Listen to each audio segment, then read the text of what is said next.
Yes, andito tayo sa kalsada ni Mega World, capital town, at meron tayong nadiscovery ang bagong tambayan at ito nga, papunta na tayo doon at titignan natin.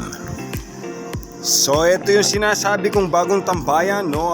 Tapat lang na kalsada ni Mega World, capital town, at tayo lilipat ng kalsada para madiscovery natin ang nasa loob na struktura o mga establishmento, no? At meron akong napansin ditong 7-Eleven budget meal na pagkainan, at dito pa lang bubungad na sa iyo si security guard na nakatawa.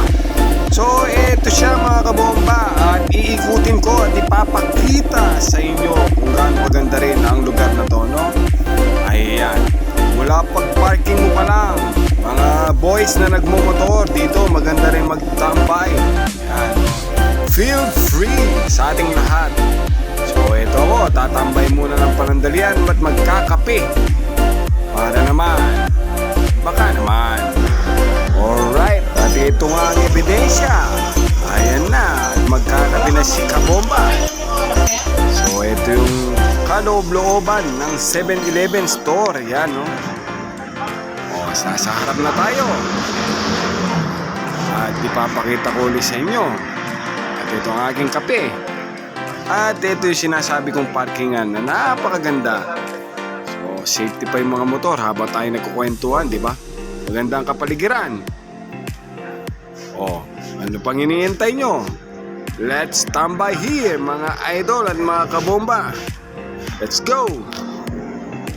At pagkatapos kong magkape, ayan, nilakaran ko at nilibutan ang kapaligiran na sinasabi ko.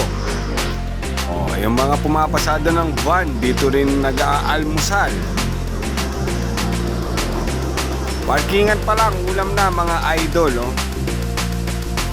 So, para sa akin, maganda talagang tumambay rito. Tapos na tayong tumambay at mag-aabante na tayo palabas. At lalabas na tayo para pumunta sa ating paroroonan. So sa mga gustong tumambay rito, mga idol, pasyanan nyo, dito lang yan, sa San Fernando pa rin. Kaya ganda ng Pampanga, no, mga idol. Peace out, ride safe sa atin lahat. Alright.